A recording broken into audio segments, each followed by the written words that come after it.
January 6, 1985, something special happened for the Wakeling family. So I thought we'd take a very special journey with some very special people to relive 40 years of Paul Wakeling Motor Group in the Macarthur region. Hi. Hi. We've been planning to do this for a little while. It's good to finally get you in the, well, first of all in Campbelltown, because you're always around the bloody world at the moment. But, thanks for coming. Do you know why we're here? Yes. You can talk as well. Like, you talk very well. Yeah. We all know this. It's 40 years. January 4th. January. No, that's right. No, it's 6th, wasn't it? January next year is 40 years. Yep. Since you started the business in Campbelltown. Yes. So we thought we'd spend a bit of time talking about some of your memories and a bit of the history of the business, and then we might even go for a bit of a drive and check out some of the old haunts, maybe old racetracks that used to take Commodore wagons home really fast on those test tracks. But we'll do that later, that's for later. Yeah. So, 1985, January 1985. Yep. Commenced trading in Campbelltown. Well, Yes. Tell us the brief story of how you moved to Campbelltown. The Holden had approached us in Canberra and said, we would like you to go to Sydney to disrupt the Boyd Head Sutton's monopoly. Mm-hmm. Sutton's may be watching, by the way. Hi, Craig. And the first place that came up was Campbelltown. This growing area became vacant as far as Holden was concerned. Yeah. Having done some research for my previous employer about this area, I was very aware of what had been announced as a growth area by the government, state government at that stage, and then federally, and then was real keen to come. Now, I was in partnership with Jerry Slavin. Yeah, so you were operating a Canberra dealership in Canberra with Jerry? Beasley and Bruce Holden in Braddon. Yep. And a photo of it behind you, funnily enough. Probably. So we came down, and to his credit, Slavin was the bloke who said this is the spot where we need to be. Mill Road, Blaxland Road? On the corner. Blaxland Road, Mill Road now. That's where we got to be. It used to be a swamp. And at that stage, yeah, it was. And at that stage, they were still working on doing the elevation. Yeah. And so we had a couple of trips down, and driving home, I think on the third trip, Slavin's driving, I'm in the passenger seat. What, you didn't drive? No, I didn't drive. Yes, Jerry was driving. He drives fast. I was probably too crook to drive, because we'd had dinner in town with a few of the Holden people the night before. So I said to Slavin, mate, this is not a good idea. We're going to kill one another. We'd already had purchased Geisler Motors in Holden, so that was going to be That was Colvin. That was going to be the meeting point between Canberra and Campbelltown for our monthly meetings, etc. So I said, I think we ought to, one of us ought to go there and one of us stay in Canberra. Yeah. Slavin said, well, I've been living in Canberra longer than you. Yeah, I'm staying. And I said, well, I've done the research on Campbelltown and I'm keen on that. So that's what happened. Yeah, so then I rang you-know-who and said, guess what? The boss. Okay. Did you seek permission afterwards? No, well... Never. You can tell the story. We'd already spoken to the council, so I went back and formalised the purchase of this block. Because this was owned by Campbelltown Council. Council owned it. Yeah, just council owned it. We paid a ridiculously, when you consider today, expensive price back then. Yeah. A record price. I think that the paper said early in January, the record price paid by this line shedding team out of Towner for industrial land, and they went through a bit of a story. So I said to them, well, where can I trade in the meantime? And they said, well, you better look around. So I found a vacant industrial site at 63 Blaxland Road. Started there. Shed 63 Blaxland Road. Started 63. 6th of January. Put some cars, Yeah. 5 staff. 5 staff, yeah. Put some cars out the front. And then a couple of weeks later, as a result of an objection from a local Ford dealer at the time called Rod Lawrence, council were aware that that is not zoned, wasn't zoned back then for retail car sales. So I said to council, well, it's your problem. Because they were slow on doing this. They were slow doing this. Plus it rained. Yeah, it's a lot of rain. And I said, so find me a site. So in the end, I ended up finding a site over there at Hollylea Road.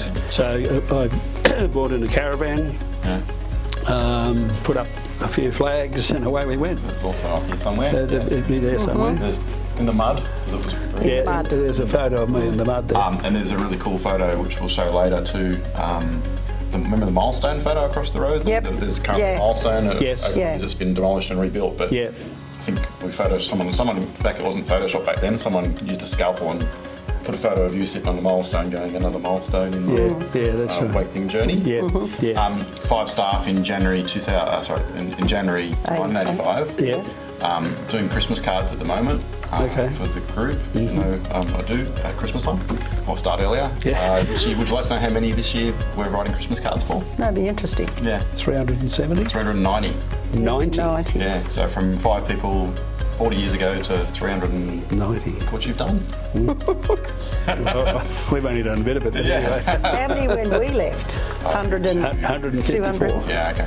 One of the things that I remember, obviously, with the family, so it's not just me. Obviously, you have children. Yes, 3 other kids. Other children, but I remember you coming to. I think we were in Bradbury at the time. I remember seeing a kitchen table, and you were getting us to sketch. I think you were just keeping us busy and interested.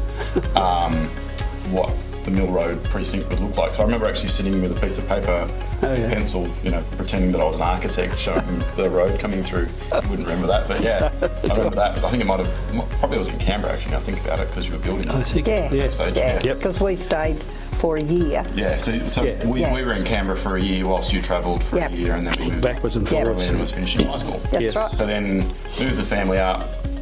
You were living in Ambervale at a unit at the time. Yep. Moved to Bradbury, Yep. Yep. and then ultimately we're building a place at Camp Lynn. Kent Lynn. Yep. Yep. And we were keeping a tractor at John and Margaret Darling's place, and Yes, that's right. Got photos of that rid of probably. trees and all that sort of stuff. So that's pretty cool. It was pretty cool. One of my memories, I drove a crane from Canberra up here. Yeah. On it, I had never driven a car with a trailer, Yeah. and on the trailer was a crane. Turned Not a crane, it was a hoist. Hoist. Yeah. Hoist. A lift. Yeah. And I turned on to go to Ambervale, can't think of the road, Clerkenwell or whatever. Yeah. and it moved. Hadn't been tied down. hadn't been tied down well enough. Appropriately. That's my memory of moving here. It didn't fall off. No, but it moved. It did move. And it was night time. Yeah. Oh my lord.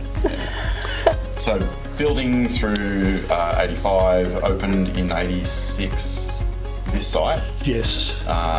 in July I think it was. July 86. Yes, July got that 86. somewhere. Peter Brock. Peter opened Brock. it. Peter Brock opened it. Yep. So you had a bit of a relationship over the years with Pete. Very close relationship with Peter. Originally from the Holden Dealer Team Association in Canberra. Yes, in fact, at the end of 85, Yeah. before we actually started trading here, we became Peter Brock's biggest customer in Australia. Yeah. So it became natural for us to say, come and open the job, which he did. He did a great job. Yeah. And then a few months later, he decided that Holden decided that the project he was running about bringing an imported Opel two-door coupe, he then modified the motor, put a V8 motor in it, blah, blah, blah. And he had one that was declared roadworthy, and Holden pulled the pin. Yeah. So he rang up and said, Wakes, this car's got to go, and the only person I want to sell it to is you. So I bought it. That was the Monza. That was the Monza, the Opel Brock Monza. plates on it. Yep. Later on, we got Brock plates. Yeah, but I remember actually, that's right, it had Canberra plates on it initially. Anyway, it doesn't matter. I remember used to drive it for a little bit when we were living in Bradbury. Yep. And it had a calibrated speedo for miles and kilometres. Yes. But you were scratching your head and you were really angry that this, shitbox of a car was chewing up too much fuel because the odometer was still in miles and we weren't calculating it back for miles per gallon. Yeah, you were like, "Argh." And one day it dawned on us that, hang on, that's actually miles rather than kilometres. first franchise in Campbelltown is Holden, Yes. 85. Yes. And then I guess as time progresses, other opportunities arise. Do you Yep. remember the next? 87, the Hyundai, as you know, Alan Bonds, and what's his name?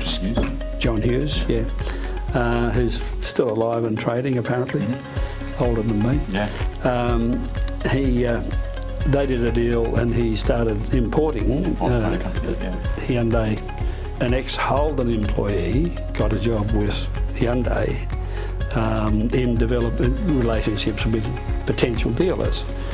And this guy I knew quite well. He said, this is the franchise that suits this PMA because of the level of wealth in the population, all that stuff.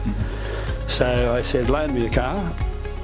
So he sent out an XL, and I gave it to Malcolm, driver, the service manager, and said, mate, drive that for 3 days and tell me whether we should take it on. He said, mate, it's fine. Yeah. So one of the first Hyundai dealers in Sydney then? Yes, I think we were the second one. Yeah. There was Honda in the middle of that though too, wasn't there? We had Honda. We took Honda on earlier than Hyundai, and they operated out of they were out of there. The sideboard shop. Yep.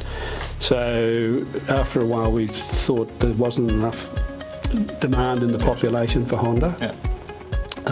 So we let that go and then took on Hyundai. And then in 91 we did a deal with Mitsubishi, and that it was Keith Mack, wasn't it? yes, Keith Mack was a local dealer who had a divisive reputation, I would say.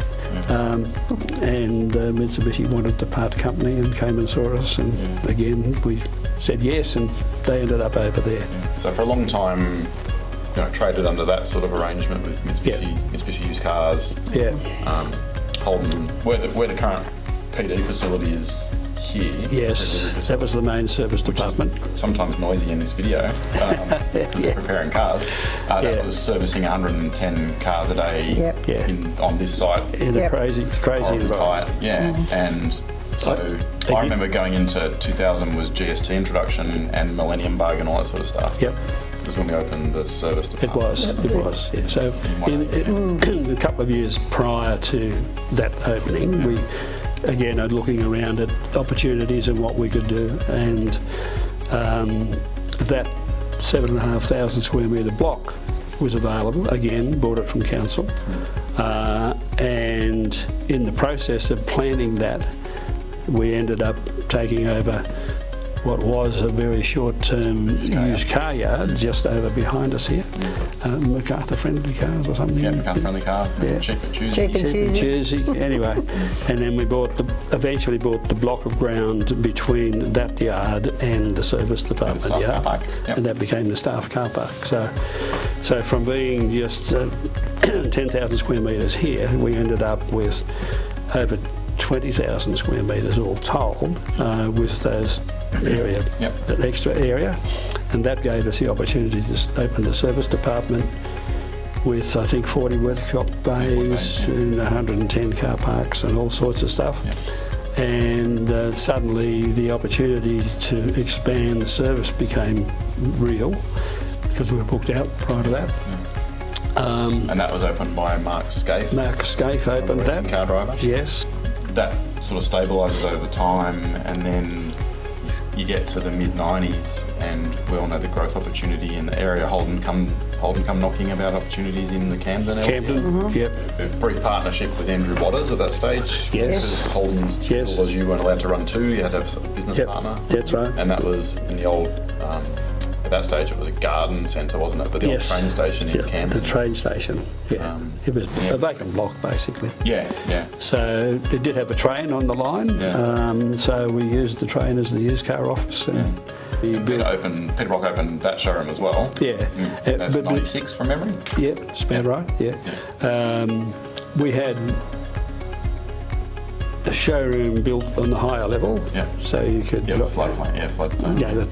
the train line height, which gave it a bit of presence, and it ran relatively successfully until it became obvious that Camden was not the actual township itself was not going to be any more than as it still is today. So we went looking for an additional sizable piece of land. Yeah, and at that stage, it was Ironbark Estate originally. Yes, that's right. Investor. Yeah. On What's it Candy called? Valley Way. Yep. So that was we opened that in 2011, so that would have been 2009, 2010. That period, sort of era. when I was looking around. Yeah. If you go like that, so we've jumped. So that's Camden relocating from Edward Street to Candy Valley Way in 2011. Yep. And at that stage, we brought Hyundai and Mitsubishi across. Yes. But before that, a couple of other opportunities arose one in the Campbelltown and one in the Southern Highlands. So, from my memory, early 2004-05, that kind of era, we got in touch with the Cribbins for the Mossvale dealership became available for sale. We ended up building a 5-showroom dealership that is Mossvale Motor Group now. Ultimately, that's now expanded to Alan Mackay Motors. That was So that was Mossvale 2006. Yeah. First foray into Volkswagen, which then a year later, formed a conversation for adding Volkswagen to Campbelltown and had to acquire the sites off Donnelly and Co. Yes. And move Volkswagen into the current facility as a sales operation first. Then added the workshops and we just modified the original show. And so that was 2008 from memory. I think. That's about right. Then you go to Cannon Valley Way. Yes. In 2010, 2011. Yes. Coming out of Edward Street in Camden. Moving out of Camden. Yeah. There was a small foray into the Camden Bike and Power. The wash bay. No, Camden Bike and Power. That's the old milk factory itself. Yes. In Camden. Butler, was it Butler? Yeah. There was a period where... so we were selling Honda power equipment and bikes. And, which we knew nothing about. And that was the least profitable real estate purchase and business operation. A bloke in Honda who, when we had the Honda franchise, he was at that stage in charge of the bikes. And he said to me, Wakeling, why are you doing this? He said, most blokes that have a bike shop, they just break even, pay themselves a minimum wage and away they go. I said, well, we bought it for the land value. And he said, okay. So we ran that and it was just a pain in the bum. So moved out of there, sold it off. And it's still waiting to be developed. So then, opened, I think it was 2011 in Cannon Valley Way. And so that was Mitsubishi, Hyundai and Holden. Holden, that's correct. And that gave us an opportunity to take Mitsubishi and Hyundai from just the Campbelltown area to the Camden growth area. Yes, absolutely. I think we look back, I know we've said this before, but you look back on buying this site in 1984, whatever it was for 85 Star, as being a corner piece for the Macarthur area, but certainly the Cannon Valley dealership sites are the same situation. With all the growth that's happening out. So we ended up reaching a stage where I forget the exact year, but this arrangement of you guys owning 33% and us owning 69 or whatever it is. We were saying It's an accountant. we were saying that it's about time that maybe we again got out of Paul Wakeling Motor Group. You were approaching your 70th birthday.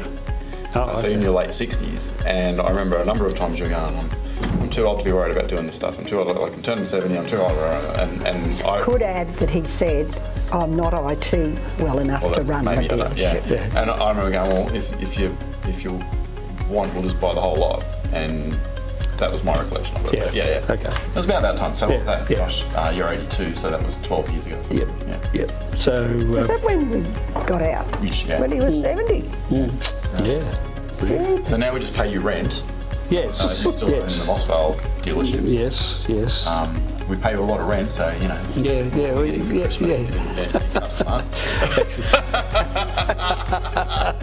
Since then, you've moved down to Wollongong. We moved to Wollongong. Gosh, that was a while ago now. 16 years. 16 years. And that was to get out of the town, so you could run it. Have some space, Yes. But unrelated to that, in 2019. we bought the City Motors Group business. That's right. Yes. Yeah. At the time, so that's Shell Harbour and that's Wollongong. Yeah.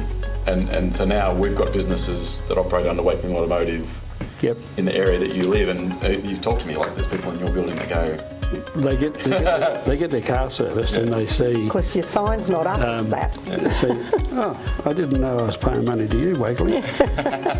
Got this bit of paper that says Paul Wakeling Motor. I said, that's not Paul and Margaret. oh, okay.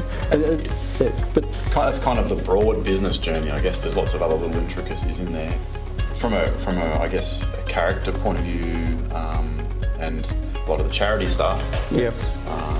That you're well renowned for. We've been getting videos from people over the past little bit, and the things that they're talking about are, the kids at Macarthur relationship, the Mater Day School relationship, St Thomas More, the charities Wheels for Life, The St Greg's. St Greg's, and all that sort of stuff. And so, what do you think?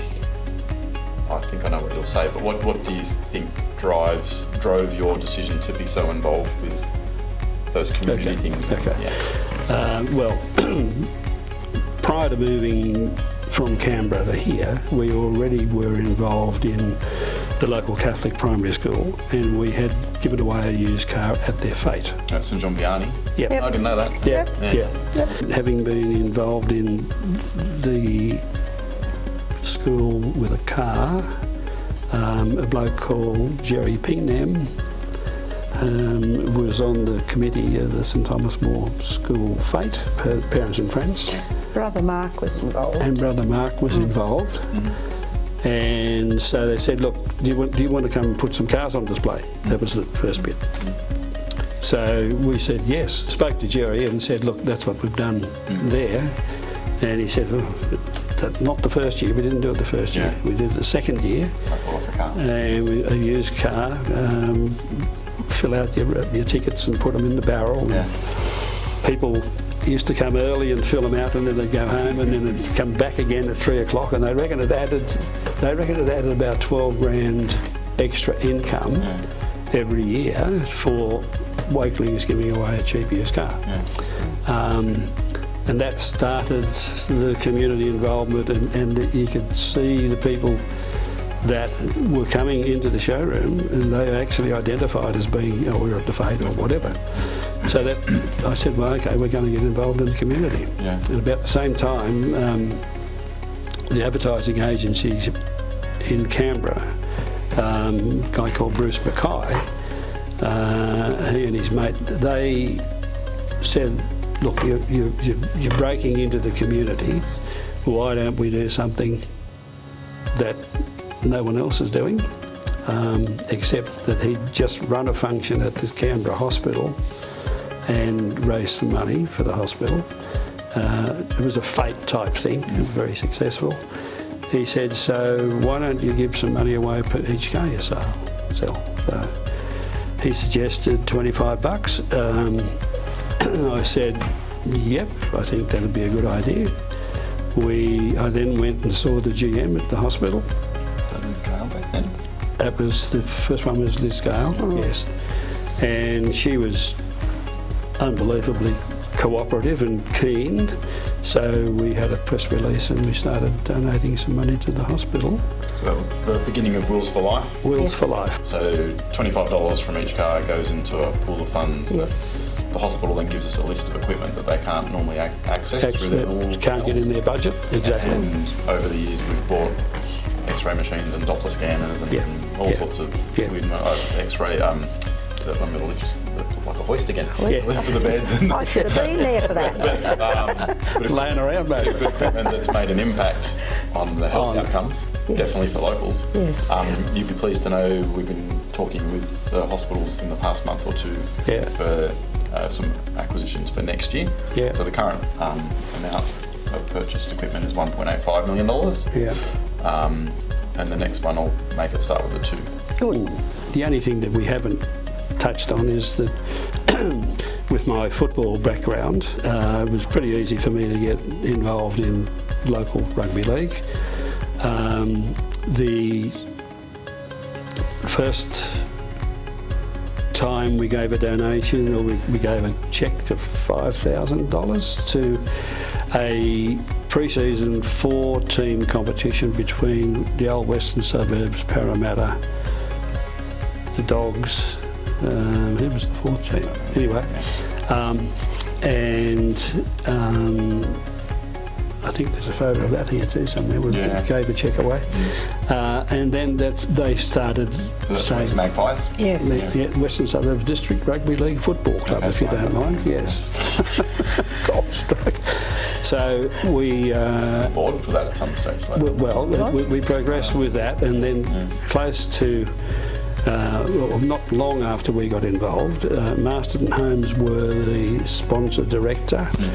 So they asked me to join the board, and I spent, I think, a total of 7 years on the board. I was a director for 3 years, and a director when the meeting took place to approve the combination of those two hate one another teams. So to be clear, that's the Tigers and the Magpies. That's the Tigers and the Magpies. And so Jim Marsden, Reg Young and myself became local directors. So that's the association. Magpies goes back, from my memory, to 1987. 25 years. We had that. Oh no, it's longer than that. It goes. Yeah, with West Tigers. Magpies originally, Tigers. So there was St Thomas More was the first foray into local community with giving away a car. They've recently celebrated their 40th. I think it was their 40th fete. And I think we gave away our 36th car. Yes, that's probably right. If it wasn't 36, it was 37. Car. And then over the, obviously, Kids and Macarthur. And Greg's. They're involved with some Greg's. Remember the old rodeo back That's right. Yes, used to sponsor the rodeo. They dropped a ball from a helicopter. Yes. People scrambled and killed each other for it. The Hunger Games version in 1991. And then Marta Day is another school that's getting close to your heart. Well, see, Marta Day, Phil McCarroll, who was the Ford dealer at Camden. He's a bloke from the bush. Where McDonald's are on the corner. He rang us up and said, listen, one of my guys has a close relationship with this Marta Day school, and they do some great work. I think we ought to run a golf day. And so I said yes. Rod Lawrence said yes. Clinton said yes. And so it became the car dealer sponsored golf day. Went from being a community golf day to now the most high profile golf day in the area, and raises a lot of money. So I think since in the period I was chairman, I think over $4 million we raised for Marta Day. You're a little bit involved with St Greg's at the same time. Oh yes. Tell that story. I was the first female to be on the board of St Greg's, Campbelltown. You were? I was. How about that? Yeah. So involved with St Greg's as the foundation board? Yes. St Greg's foundation board. Because you were in the I remember the canteen for a long time with people like the Fordhams. Yes. Ran the canteen. I ran the St Greg's basketball. I was a coach of netball at St Thomas More. Involved with that. Campbelltown for a long time. In Campbelltown for a long time. But yes. So I did a few things. And a pretty cool. And the cricket. Oh yes, and I was a soccer manager for many years. So Magpies, Rules for Life, St Thomas More, St Greg's, Marta Day, Hospital. What other memorable things? There was something else that happened in the early 2000s. There was some award given to you. Campbelltown Citizen of the Year was 2000, I thought. 9 or something. Earlier. Oh no, you got it earlier. And then shortly thereafter was a letter from the governor saying, "Want you to come to a presentation." So at the meeting they did a OAM presentation. So Order of Australia. Order of Australia. Yeah. And that was in recognition for work in the community, particularly Wheels for Life, and other organisations. I can show you the original thing, but and a photograph with the Governor-General. Traditionally, I think once you get an OAM, you might get invited to go to speak at various functions. So the council were promoting a group of business people. We used to meet every 3 months or something. And they decided to have a meeting at the Appin wedding venue place. Right? Got introduced by Steve Noyce, actually, who said, this is Paul Wakeling, he's just got to know AM, blah, blah, blah. And I said, and there were still people talking, they weren't that interested. So I said, my name's Paul Wakeling. I was born in 1942. I was number 8 out of 10 children, and I married Margaret Davis, and she was number 8 out of 12 children. And when we got back from our honeymoon, we didn't have enough money to pay the car payment for our car that we had a monthly arrangement with. And the whole place just went, phew. They started to listen. So then I told them whatever I wanted to tell them, and they were blown away. And so I did it 3 or 4 times, and every time that I did that introduction, people stopped, because I think they all had the belief. You're a successful businessman. The belief that you were up there and you had all this money from forever, and so it got their attention. So then they found out the amount of hard work we did in order to get to where we were. Yeah, I mean, for your 80th, we went down to the area where you guys were born and raised, and went through that history, and we probably shouldn't re-prosecute that thing, but I've got hours of footage still to do something with it. But the story was exactly that. The story was through hard work, coming from being the son of a bean farmer, and shooting snakes in the backyard, and eating rabbits that you caught for dinner, and installing television. For 12 months, we lived on rabbit. Becoming an accountant. Working in a Ford dealer in Blacktown. And then having an opportunity to back with those people to come to Canberra as the dealership accountant. And the rest is history. You're just an accountant who can't do maths anymore. Yeah, that's it. I can still do basic maths, that's all right. Percentages. Fantastic. If I go back, because we're going to go for a drive and we can probably talk about some other things in the car, but if I go back and just think about the business journey from, in the mud at Holiday Road, in the shed at Blaxland Road, to these dealerships and those dealerships, and the expansion of the business. Like, there's been a lot of there's too many key people to mention. We spoke before, there's 390 currently on staff. And everyone is as important as everyone. Absolutely. We spoke about the courtesy bus before. I remember Norm Denny. He was one of the first employees. We spoke about Malcolm already. Malcolm journeyed up from, God rest his soul, journeyed up from Canberra to Leap of Faith as well. And Karen. Aldi for a long time. Any other larger than life characters that stick out over the journey? Graham Rideout was one for me. Graham Rideout was, for lots of reasons. Absolutely. He was my brother. He was. A bloke who. Well, who was the yardie?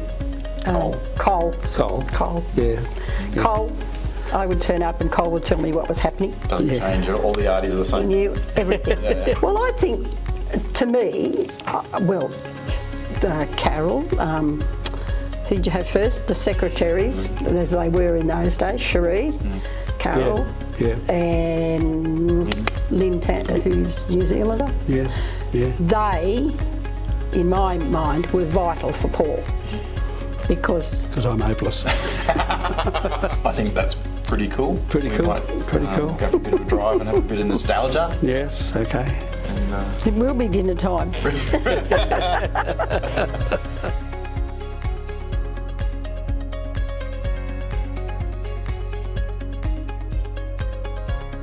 Normally I would say welcome to another driving in Macarthur, but I feel like we've already done that for the last hour and a half. So this is an opportunity to talk a bit about the journey. I'm going to take you to a few places, and we can reminisce a little bit, I guess. When you first were looking here, this was, as we said before, this was reclaimed swampland, right? This was all dirt. I've got photos of it being all dirt. And this road was in. Lots of mud. So Blaxland Road was in, Mill Road was in, but this was the only block that was ready, or the first block that was ready, wasn't it? That's right. and across the road there was where the temporary site was. We'll go and visit that. So currently that's the Santa Claus store and the 10-pin bowling facility. But this was like, and still is like, the gateway to the broader Campbelltown area. So yeah, you can see service department through there, but this was all dirt at that stage. It was prior to that, it was swamp. And then Hollyley Road was the temporary site. So all the way through here was Woodbine Hill was just a hill. There was no KFC. The magpies used to train running up it. So I wanted to come this way because we spoke about the police highway patrol earlier on. So having a passion for the Peter Brock cars and all that sort of stuff, actually just any car in general, the test, you always said that the test for you as to how good a car handled was coming along Peter Meadows Road, from Lamia Roos into Kent Lynn, where we used to live. So this is like the old track, and I remember there was a green Bellina wagon V8 that was a HDT enhanced one that you said was the best one that handled the bends so well, probably because it was a bit lighter in the back, maybe, I'm not sure. But yeah, famously you'd be gunning it through here. And we're going to obey the speed limit today, of course. So yeah, this is the old St Patrick's St Thomas More precinct.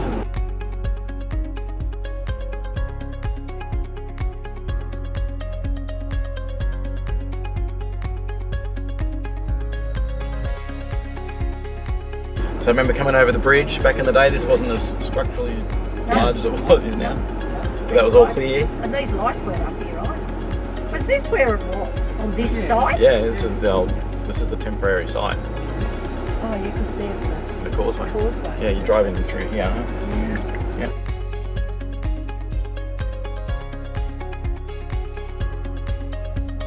So so that was a bit of a trip down memory lane. Did you like that? Yes. Lots of good times, lots of good memories. So when it comes around to January the 6th, 40 years, we'll look back fondly and go, that was us.